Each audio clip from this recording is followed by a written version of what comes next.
വിശുദ്ധ ലൂക്കാസ് വിശേഷം അധ്യായം 3. അക്കാലത്ത് തങ്ങൾ എന്താണ് ചെയ്യേണ്ടതെന്ന് ജനങ്ങൾ സ്നാപയോഹന്നാനെ ചോദിച്ചു. അദ്ദേഹം പ്രതിവദിച്ചു, രണ്ടുടുപ്പുള്ളവൻ ഒന്ന് ഇല്ലാത്തവന് കൊടുക്കട്ടെ, ഭക്ഷണമുള്ളവനും അങ്ങനെ തന്നെ ചെയ്യട്ടെ. ചുങ്കക്കാരും സ്നാനം സ്വീകരിക്കുവാൻ വന്നു. അവരും അവനോട് ചോദിച്ചു, ഗുരു, ഞങ്ങൾ എന്താണ് ചെയ്യേണ്ടത്? അവൻ മറുപടി പറഞ്ഞു, നിങ്ങളോട് ആജ്ഞാപിച്ചിട്ടുള്ളതിൽ കൂടുതൽ ഈടാക്കരുത്. പടയാളികളും അവനോട് ചോദിച്ചു, ഞങ്ങൾ എന്ത് ചെയ്യണം?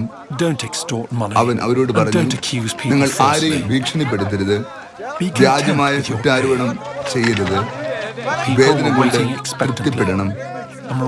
പ്രതീക്ഷയോടുകൂടി ആയിരുന്നു ജനങ്ങളെല്ലാവരും ഇവൻ തന്നെയാണോ ക്രിസ്തു എന്ന് യോഹന്നാനെ പറ്റി ചിന്തിച്ചു തുടങ്ങി. യോഹന്നാൻ അവരോട് പറഞ്ഞു, ഞാൻ ജലം കൊണ്ട് സ്നാനം നൽകുന്നു, എന്നാൽ എന്നെക്കാൾ ശക്തനായ ഒരുവൻ വരുന്നു. അവന്റെ ചെരുപ്പിന്റെ കെട്ടഴിക്കുവാൻ പോലും ഞാൻ യോഗ്യനല്ല. അവൻ പരിശുദ്ധാത്മാവിനാലും അഗ്നിയാലും നിങ്ങൾക്ക് സ്നാനം നൽകും. വീശുമുറം അവന്റെ കയ്യിലുണ്ട്. അവൻ കളം വെടിപ്പാക്കി ഗോതമ്പ് അറപ്പുരയിൽ ശേഖരിക്കുകയും പതിരെ കെടാത്ത തീയിൽ ദഹിപ്പിക്കുകയും ചെയ്യും. ഇതുപോലെ മറ്റു പല ഉദ്ബോധനങ്ങളിലൂടെയും സ്നാപയോഹന്നാൻ ജനത്തെ സത്വാർത്ത അറിയിച്ചു. ഈശോയിൽ ഏറ്റവും സ്നേഹമുള്ള പ്രിയ മക്കളെ, ആഗമനകാലത്തിന്റെ 3-ാമത്തെ ഞായറാഴ്ച ഇന്ന് ഏറെ അർത്ഥസമ്പുഷ്ടമായ തിരുവചനങ്ങളിലൂടെ തിരുസഭ ദൈവമക്കളായ നമ്മെ തൻ്റെ കൃപയിലേക്ക് ക്ഷണിക്കുന്നു. ഇന്നേ ദിവസം തിരുസഭ ഗൗദാത്തെ സൺഡേ അഥവാ ആനന്ദത്തിൻ്റെ ഞായർ ആഘോഷിക്കുന്നു. വിശുദ്ധ ബലിപീഠത്തിൽ ഇന്ന് നാം തെളിയിക്കുന്ന തിരിയുടെ പേര് ദ കാൻഡിൽ ഓഫ് ജോയ് എന്നാണ്. സ്വർഗത്തിലെ ദൈവം ഭൂമിക്ക് നൽകിയ വലിയ സന്തോഷത്തിൻ്റെ സത്വാർത്ത പ്രഘോഷിക്കപ്പെടുന്ന കൃപയുടെ ദിനമാണ്. നിങ്ങൾ ആനന്ദിച്ച് ആർപ്പ് വിളിച്ചാലും.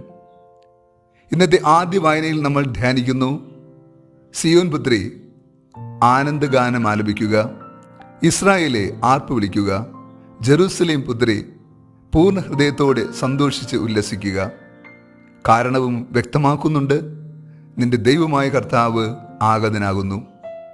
അവിടുന്ന് നിന്റെ കണ്ണുനീർ തുടച്ചു മാറ്റുകയും നിന്റെ ദുഃഖവും വിലാപഗാനങ്ങളും ആനന്ദഗീതമാക്കി മാറ്റുകയും ചെയ്യും. സിയോനെ, നീ ഭയപ്പെടേണ്ട, നിന്റെ കരങ്ങൾ ദുർബലമല്ല. ദൈവമായ കർത്താവ് നിന്നോടുകൂടി ഉണ്ട്. ഒരു യോദ്ധാവെന്ന പോലെ നിന്റെ ദൈവം നിന്നെ സഹായിക്കും.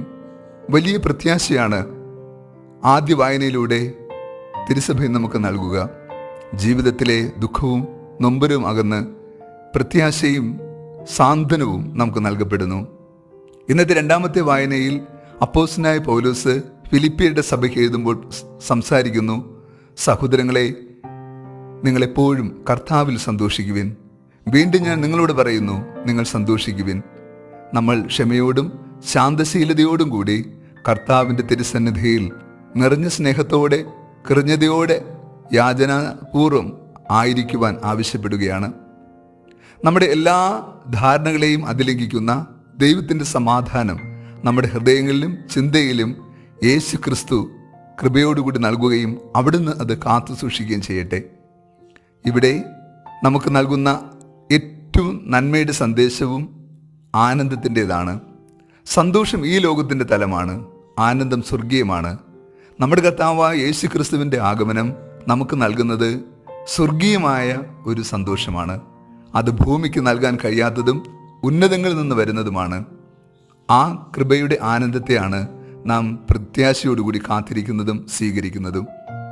ഇന്നത്തെ സുവിശേഷം, ലൂക്കാസ് സുവിശേഷം 3-ാം അധ്യായത്തിൽ മരുഭൂമിയിൽ വിളിച്ചു പറയുന്നവൻ്റെ ശബ്ദമായ സ്നാപയോഹന്നാൻ തൻ്റെ അടുക്കിലേക്ക് വന്ന ഓരോ വ്യക്തികൾക്കും നൽകുന്ന ഏറ്റവും സുന്ദരമായ ഉപദേശം നമ്മൾ കാണുന്നു. ജനക്കൂട്ടം യേശുവിനോട് ചോദിക്കുന്നു, ഞങ്ങൾ എന്താണ് ചെയ്യേണ്ടത്? അദ്ദേഹം പറയുന്നു, 2 ഉടുപ്പുള്ളവൻ ഒന്നില്ലാത്തവന് കൊടുക്കട്ടെ, ഭക്ഷണവും അങ്ങനെ തന്നെ ചെയ്യട്ടെ. ചുങ്കക്കാർ ചോദിക്കുന്നു, ഞങ്ങൾ എന്ത് ചെയ്യണം? സ്നാപയോഹന്നാൻ അവരോട് മറുപടി പറയുന്നു, നിങ്ങൾ ആരെയും ദ്രോഹിക്കരുത്, ആജ്ഞാപിച്ചിട്ടുള്ളതിൽ കൂടുതൽ നിങ്ങൾ ഈടാക്കരുത്. പടയാളികൾ ചോദിക്കുന്നു, ഞങ്ങൾ എന്താണ് ചെയ്യേണ്ടത്? അവരോട് പറയുന്നു, നിങ്ങൾ ആരെയും ഭീഷണിപ്പെടുത്തരുത്, വ്യാജമായ കുറ്റം ആരോപിക്കരുത്, വേദന കൊണ്ട് നിങ്ങൾ സംതൃപ്തരാകണം. വളരെ പ്രതീക്ഷയോടുകൂടിയാണ് എല്ലാ ജനങ്ങളും സ്നാപക യോഹന്നാന്റെ അടുക്കിലേക്ക് വന്നത്.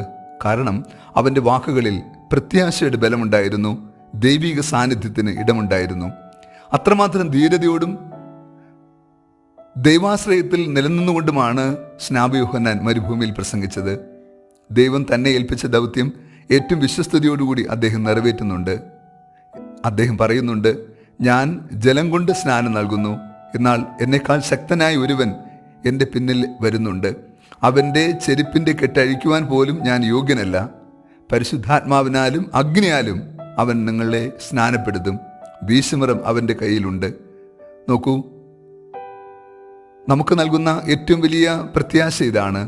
ക്രിസ്തു നമ്മുടെ മുമ്പിൽ എത്തുമ്പോൾ ജീവിതത്തിൽ ഇന്നുവരെ നഷ്ടപ്പെട്ടു പോയി എന്ന് കരുതുന്ന സകല കൃപാവരങ്ങളും വീണ്ടെടുക്കുവാൻ നമ്മൾ യോഗ്യരായിത്തീരും. നമ്മുടെ ജീവിതത്തിൽ ഒരു പരിവർത്തനം വരുത്തുവാനാണ് സ്നാപക യോഹന്നാൻ മരുഭൂമിയിൽ വിളിച്ചു പറയുന്നത്. നമ്മുടെ ജീവിതത്തെ ദൈവ തിരുമനസ്സിനൊത്ത് രൂപാന്തരപ്പെടുത്താൻ, ദൈവ തിരുഹിതത്തിന് വിധേയമായി ജീവിതത്തെ ധന്യമാക്കാൻ നമ്മെ ബലപ്പെടുത്തണമേ എന്ന് ഈ ദിവസം പ്രാർത്ഥിക്കാം. പ്രത്യേകിച്ച് ഈശോയുടെ തിരുജനത്തിന് വേണ്ടി ഏറ്റവും അടുത്ത് നിൽക്കുന്ന ഈ ദിനങ്ങളിൽ നമ്മുടെ വ്യക്തി ജീവിതത്തിൻ്റെ ബലക്കുറവുകളെ, തിന്മയാണെന്ന് ബോധ്യമുണ്ടായിട്ടും നാം ആയിരിക്കുന്ന അവസ്ഥകളെ കരുണയുടെ ദൈവത്തിൽ ആശ്രയിച്ച് അവ ഉപേക്ഷിക്കുവാനും വിശുദ്ധിയോടും വിശ്വസ്തയോടും കൂടി കർത്താവിൻ്റെ കൃപയുടെ സാന്നിധ്യം സ്വന്തമാക്കാനും വേണ്ട അനുഗ്രഹത്തിനായി യാചിക്കാം. കർത്താവ് നിങ്ങളോട് കൂടെ. സർവശക്തനായ ദൈവം പിതാവും പുത്രനും പരിശുദ്ധാത്മാവും നമ്മെ സമൃദ്ധമായി അനുഗ്രഹിച്ച് ആശീർവദിക്കുമാറാകട്ടെ. ആമേൻ.